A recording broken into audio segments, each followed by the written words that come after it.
오늘 우리가 읽은 본 말씀은 벨릭스 총독 앞에서 자신을 변호하며 복음을 전하는 사도 바울과 또 바울을 보면서 그리고 바울이 전한 말씀을 들으면서 고민하는 벨릭스 총독에 관한 이야기입니다. 두 사람의 인생이 극명하게 대조적으로 나타납니다. 우선 바울은 자신을 변호하고 있습니다. 16절에 보면 이것으로 말미암아 나도 하나님과 사람에 대하여 항상 양심에 꺼리낌 없이 살기를 힘쓰나이다. 바울은 자신을 이렇게 소개했습니다. 나는 예루살렘에 예배하러 온 지 12일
바울은 이 세 가지 결백한 삶, 믿음과 진리에 대한 확신, 그리고 하나님과 사람 앞에서 양심에 꺼리낌이 없다고 하는 그것이 바울에게는 어마어마한 힘이었어요. 권력자 앞에서도, 어떤 대적하는 무리 앞에서도 바울은 당당했고 항상 자신이 있었고 힘이 있었습니다. 여러분, 성도의 힘은 여기에 있어요. 우리가 결백하고 또 우리가 믿는 진리에 대한 확신이 있고 그리고 하나님과 사람 앞에서 양심적으로 거리낌이 없으면 우리는 힘 있는 사람이 됩니다. 그것 자체가 힘입니다. 이런 사람은 어떤 상황에서도 사자같이 담대한 인생을 살아갈 수 있습니다. 의연하고 사람들이 보기에도 굉장히 당당해 보입니다. 크리스찬은 그런 모습을 가지고 살아가야 합니다. 세상도 우리에게 그것을 기대합니다. 예수 믿는다 그러면 그 사람은 출세해서 권력을 가졌대, 좋은 자리에 올라갔대, 많은 재물을 얻었대, 이런 것보다 그것은 자기에게 좋은 거예요. 내가 그랬으면 하는 거지, 세상 사람들이 크리스찬에게 기대하는 모습은 바로 이런 모습이에요. 결백한 삶, 내가 믿고 있는 그 신앙과 진리에 대한 강한 확신, 그리고 양심에 꺼리낌이 없는 그런 자신만만한 모습들, 그런 것을 우리에게 기대합니다. 세상 사람들은 이런 모습을 보면 사실은 자기들하고 다르기 때문에 부담스러워하기도 하고 욕도 하고 박해도 하지만, 그러면서 한 면에서는, 한쪽 마음에서는 존경하고 부러워합니다. 초대교회 사도들이 그랬어요. 초대교회에 얼마나 많은 박해를 받았습니까? 사람들이 힘없는 이 사도들을 박해하면서, 크리스찬들을 박해하면서 동시에 그들은 두려워했어요. 그리고 존중했어요. 로마 시대 때도 마찬가지입니다. 그 거대한 로마의 세력 앞에, 그 박해 세력 앞에서 그리스도인들이 갖는 힘이라는 건 바로 이런 거예요. 결백한 삶, 그리고 자기가 믿는 믿음에 대한 확신, 그리고 양심에 꺼리낌이 없는 모습.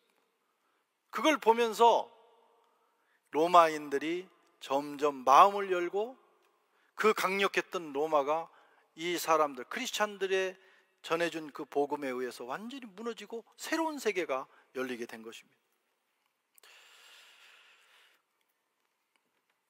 이런 모습은 사람들의 마음을 감동시키고 매력을 주고 또 도전하게 만듭니다. 아, 저 사람이 진짜다. 우리를 막 박해하면서도 욕하면서도 사람들은 속으로 생각합니다. 저 사람이 진짜 그래도 믿는 사람이야.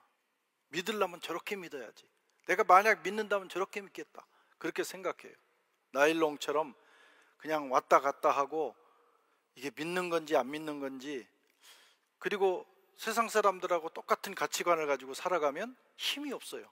에휴, 그렇게 믿을 바에는 안 믿겠다. 그렇게 세상 사람 생각하는 거예요.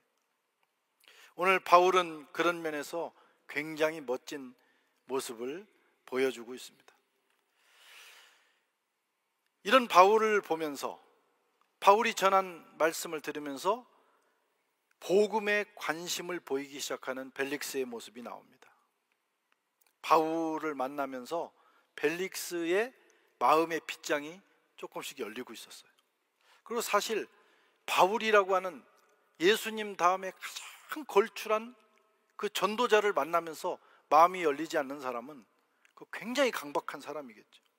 근데 바울을 만나면서 이 벨릭스에게 변화가 시작이 됐어요. 그래서 재판을 빨리 결정하지 않고, 아예 그냥 유대인들에게 내어줄 수도 있는 건데 그렇게 안 하고 재판을 연기하면서, 천부장 루시아가 예루살렘에서 오면 그때 결정하자, 이렇게 하면서 계속 재판을 지체했습니다. 그리고 바울에게 호감이 있었던 거예요. 그래서 바울에게 자유도 주고 친구들이 와가지고 바울을 만날 수 있는 그런 기회를 줍니다. 호의를 베푸는 거예요. 이렇게 마음을 열고 바울에 대해서 관심을 갖고 바울에게 호의를 베푸는 그 배경에는 벨릭스의 부인이 있었어요. 그 부인은 유대 여자였습니다. 두루실라라고 하는 유대 여자였어요. 유대인들도 그 여성들이 신앙이 더 견고합니다. 이 두루실라라는 여인과 결혼하면서 벨릭스는 그녀의 영향을 받은 것이 분명합니다.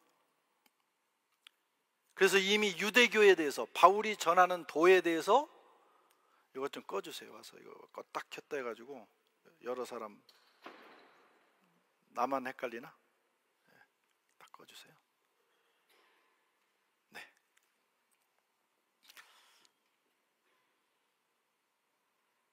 그래서 이 벨릭스가 이미 유대인들이 믿고 있는 하나님과 그들의 도에 대해서 이미 관심을 어느 정도 두고 있었고, 또 아는 바, 이미 알고 있었던 것을 우리가 본문을 통해서 보게 됩니다. 그래서 이제 아내와 함께 바울을 불러가지고 이야기를 여러 차례 나눈 것 같아요. 오늘 본문에도 한번 나오죠. 아내와 함께 바울을 만납니다. 바울을 불러서 그가 전하는 예수의 도에 대해서, 의와 절제에 대해서, 그리고 장차 곧 임하게 될 재림과 심판에 대해서 들었어요.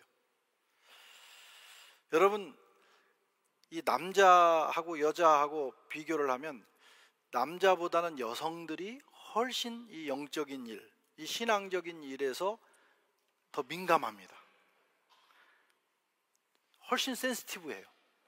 그래서 빨리 받아들이고 더 깊이 수용을 하고 헌신하고 따릅니다.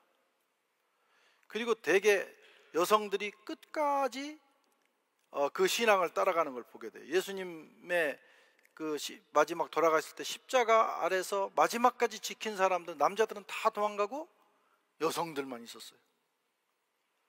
그 여성이 굉장히 중요하다. 남자들은 약간 둔한 면이 있어요.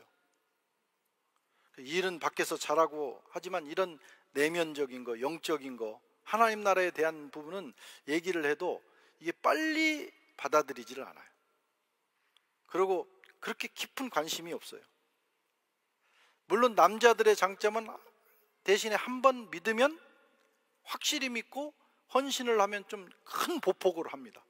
크게 하는 그런 장점이 있지만 되게 처음 받아들이기가 대단히 어렵습니다. 그래서 교회를 부부가 나와도 부인들은 쫙 성장을 하는데 남편들은 성장이 잘 안 되는 경우가 있어요.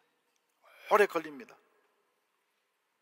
그러다가 이제 신앙이 한번 주님을 만나고 깊이 들어가면 그분들이 큰 헌신을 하게 돼요. 그래서 남자들은 여자를 잘 만나야 됩니다.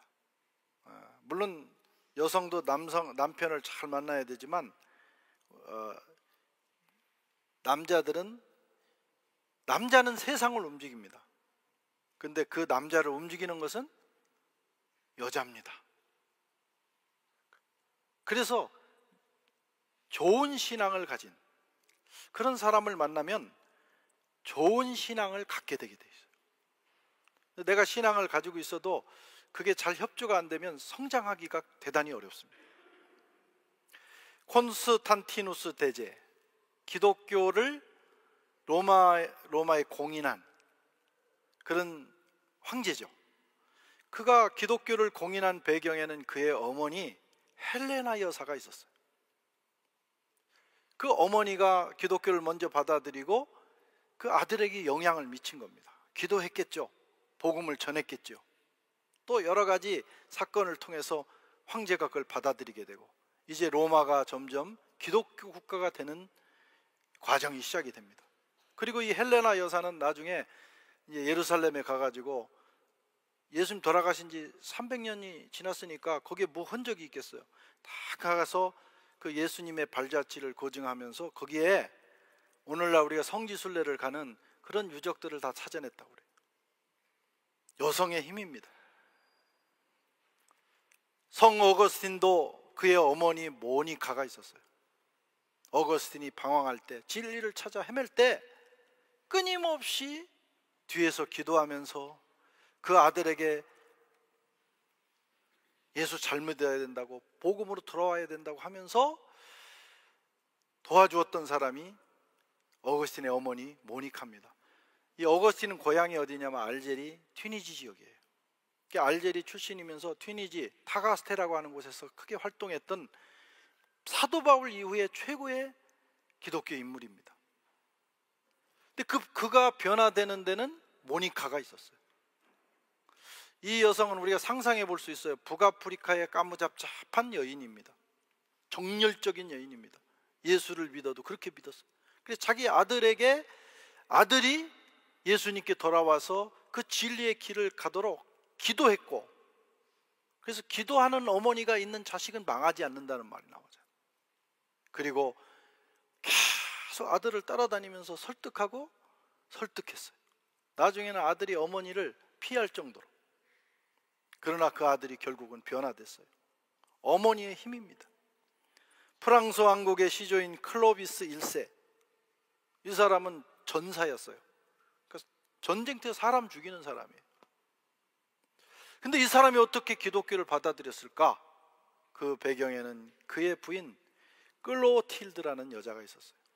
저쪽 프랑스 남동부 지방에서 시집을 온 이 왕비가 예수를 잘 믿는 사람이었어요. 그래서 남편을 위해서 기도하고, 그리고 이 덕이 되는 모습을 보여주면서 남편을 감동시킨 거예요. 그래서 그는 결국 복음을 받아들이게 됐고, 이 프랑스가 기독교 국가가 되는 그 시작이 여기서 시작이 됩니다. 그래서 남자는 세상을 다스리고 움직이지만 그 남자를 다스리고 움직이는 사람은 여자다. 오늘 여기에 있는 우리 청년들, 남성 셀리바테르 청년들은 좋은 신앙을 가진 자매를 만나기를 축원합니다. 남자들은 없나 봐요. 꼭 그렇게 만나기를 바래요. 그리고 이미 만났거나 결혼하신 분들은 어쩔 수 없어요. 대신에 그걸 뭐 내가 어떻게 하겠어요? 헤어지라고 하겠어요? 뭐라고 하겠어요? 그러나 그분들이 더 잘 믿는 사람이 될 수 있도록 기도하시는 게 좋아요. 네. 벨릭스의 뒤에도 두루실라라고 하는 좋은 아내가 있었어요. 그래서 아마 결혼해가지고 둘이 대화를 하면서 유대교에 대해서, 그가 믿는 신앙에 대해서 많이 이야기를 한 것으로 보입니다. 그래서 바울을 만나자 이 두 부부가 관심을 갖게 된 거예요. 그래서 여보, 한번 오늘 바울을 만나보자고. 아마 아내가 더 그렇게 했겠죠. 그래서 이 벨릭스가 아내와 함께 바울을 만납니다. 바울을 만나면 마음이 열리게 돼 있어요. 벨릭스는 천국문 문턱 앞에 온 거예요. 마음문이 조금 열리면서 천국이 보여요. 천국의 빛이 들어오고 있어요. 그런데 문제는 그가 거기서 멈췄다는 거예요. 한 발만 내디디면 천국 문턱을 넘어가는 건데, 새로운 인생이 시작되는 건데, 새로운 세계로 들어가는데, 거기서 멈춘 거예요. 그가 망설였던 이유가 몇 가지 있습니다. 우리가 유추해 볼 수가 있어요. 첫째는 결단의 부족이죠. 되게 중요한 아주 결정적인 순간에 머뭇거리는 사람이 있어요. 그 순간에 그냥 과감하게 질러야 되는데 그 앞에 가서 꼭 머뭇거리다가 기회를 놓치는 사람이 있다니까. 그가 말합니다. 바울에게 지금은 가라. 내가 틈이 있으면 너를 부르리라. 아니, 지금이 결단해야 될 때예요. 다음이 없을 수도 있어요. 그런데 미루는 거예요. 뭔가 감동이 왔어요. 이렇게 살면 안 된다는 생각이 들었어요. 그 종말의 심판에 대해서 들으니까 두려움이 왔어요. 그러면 결단해야 되는데 지금은 가라. 내가 조금 더 생각해 볼게. 그러다가 그는 시기를 놓치게 됩니다. 하나님이 기회를 주실 때 말이에요. 성령께서 내 마음의 문을 두드리실 때 지체 없이 과감하게 문을 열고 주님을 영접하고 주님께 복종하는 것이 필요합니다. 근데 이 벨릭스는 이 부분에서 이게 걸린 거예요. 우리도 그런 사람들이 있습니다. 다 잘하는데 마지막 결정적인 순간에 항상 거기서 걸려가지고 이게 마음문만 열으면 예수님 영접하고, 지금 우리 교회 나오시는 분들 가운데도 크리스찬이라는 이름을 가지고 교회는 나오고 있지만 사실 주님을 못 만난 사람들이 많아요. 주님이 와서 여러 번 문을 두드리는데 망설이다가 지체하다가 그 기회를 저버린 사람이 있어요. 최소한 주님을 만나야 돼요. 다른 건 못해도 최소한 주님을 영접하고 하나님의 자녀가 되고 지옥은 변하고 천국 가는 기회는 얻어야 되는 것입니다. 이게 중요한데 이 중요한 걸 빼놓고 뭐 다른 건 다 해요. 그리고 그 문 앞에서 막상 이 부분에 대해서는 망설이는 사람이 많다. 내가 그런 사람이지 라고 생각이 되는 사람은 오늘 회개하시고 기도하시고, 주님, 내가 내 마음을 여보니 주님 들어오셔서 나를 구원하시고 나를 하나님의 자녀로 삼아 주시옵소서, 이렇게 하시면 되는 거예요. 할렐루야. 입술만 열면 돼요. 이따 우리 함께 기도할 때 여러분 꼭 그 문제가 해결되지 않은 분은 기도하셔야 됩니다. 지금 망설이면 또 앞으로 망설이게 되고 그게 자기 인생의 패턴이 되고 그러다가 어느 날 죽는 날이 오는 거예요. 그때는 이미 늦어요. 또 벨릭스의 발목을 잡는 것은 세속적인 마음이었어요. 이 사람은 진리에 대한 관심도 어느 정도 있는데 또 다른 마음이 있었어요. 이게 권력자들이 갖는 또 하나의 마음이에요. 벨릭스가 무슨 생각을 했어요? 돈을 받을까 바라는 거로. 그래서 자꾸 바울을 만나는 거예요. 두 가지가 같이 가는 거예요. 그래서 자꾸 만나서 풀어줄 듯 말 듯, 이게 계속 밀당을 하면서 무슨 생각을 하냐, 바울을 사랑하는 사람들이 뭐 뇌물이라도 찔러줄까, 아니면 바울이 좀 편하기 위해서 돈을 좀 갖다가 자기한테 줄까, 그런 생각을 하고 있었다는 거예요. 그게 누가에게도 보였어요. 돈을 받을까 바라는 거로, 세속적인 마음, 그것이 그의 길을 차단하고 있습니다. 또 유대인들의 눈치를 봤어요.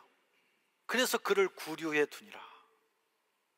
그래서 자기가 볼 때는 사실 바울이 잘못한 게 없어요.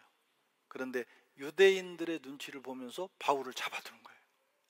이런 매우 폴리틱한 마음, 전형적인 꾼, 정치꾼, 그 모습 때문에 진리의 문턱을 넘지 못하고 있는 걸 보게 됩니다.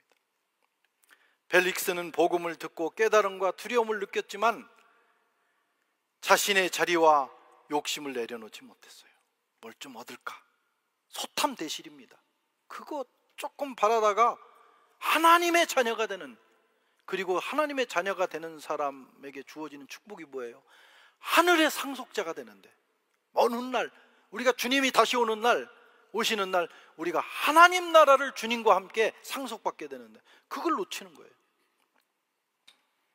또 예수 믿은 다음에 그런 고민도 있었을 거예요. 로마에서 알게 되면, 내가 앞으로 더 출세해야 되는데 로마에서 알게 되면 크리스찬이 됐다는 이유로 그 자리에서 물러날 수도 있어요. 이런 위험을 감수하기 싫었던 것입니다. 그래서 결단하지 못하고 미뤘습니다. 여러분, 하나님께서는 항상 우리에게 기회를 주십니다. 또 여러 번 주십니다. 그러나 그것이 영원하지는 않아요. 언젠가는 그 기회가 끝날 수도 있어요. 사람을 보내셔서 복음을 듣게 하시고, 환경을 조성하기도 하시고, 성령께서 우리 마음을 강하게 푸시하시기도 하십니다. 감동을 주신다 이거. 막 눈물이 날 것 같고, 예수님을 받아들여야 될 것 같은데, 또 그때 결단을, 마음만 열면 되는데 결단을 안 하고 또 머뭇거리다가 그 감동이 사라져버려요. 그때 여러분 마음을 여시기 바랍니다. 그때가 우리의 인생이 바뀌는 순간이에요. 그러나 그 순간을 저버리면 다시는 기회가 안 올 수도 있어요. 결국 벨리스는 기회를 놓쳤습니다. 27절에 보면 이태가 지난 후 보르기오 베스도가 벨릭스의 소임을 이어받으니 벨릭스가 유대인의 마음을 얻고자 하여 바울을 구류하여 두니라. 2년이나 지났는데도 아직 변화가 없어. 10년을 교회 다녔는데도 아직 변화가 없어. 심각한 겁니다. 그런데 계속 바울을 만날 것 같았는데 여러분, 2년이 지난 후에 후임자가 와버렸어요. 그리고 벨릭스는 다시는 바울을 만나지 못하고 그 자리를 떠나야 됐습니다.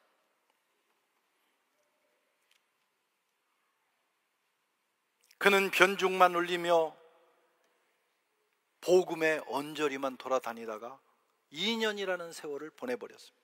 입질만 했어요. 확 물으면 되는데, 주님이 주신 그 기회를 확 물으면 완전히 인생이 바뀌는데 계속 깔짝깔짝 하다가 시간 다 보낸 거예요. 여러분, 하나님 기회 주실 때 기회를 저버리면 안 됩니다. 과감하게 뛰어들어야 돼요. 사실 그게 쉽지는 않아요. 우리가 사우나에 가면 막 뜨거운 물에 들어갈 때 그거 쉽지를 않아요. 그래가지고 집에서도 이렇게 막 물 욕조에 뭘 받아놓고 못 들어가는 사람이 있어요. 그래가지고 계속 손으로 이렇게 온도 재다가 손만 담그고 끝나는 사람이 있어요. 절대로 그걸 못 들어갑니다. 그렇게 어떻게 해야 되느냐? 그냥 풍덩 들어가야 돼. 한 번 막 뜨끈하고 나면 그 다음에는 좋아지는 거예요. 진리를 받아들이는 것도 그게 계속 입맛만 다시다가 시간 다 보내면 안 돼요. 주님이 두드릴 때 문을 확 열어야 됩니다. 아멘. 예. 기회 주실 때 그 기회를 확 잡아야 돼요. 망설이다가 그 기회가 지나가면 어떻게 하시려고 합니까? 기회는 지금입니다. 벨릭스처럼 미루지 마세요. 주님이 말씀하실 때 말이에요. 설교를 듣는 중에도 말씀하실 수 있어요. 어떤 경우는 자려고 잠들려고 하는데 불현듯 그 생각이 떠오를 수 있어요. 이렇게 살면 안 되지.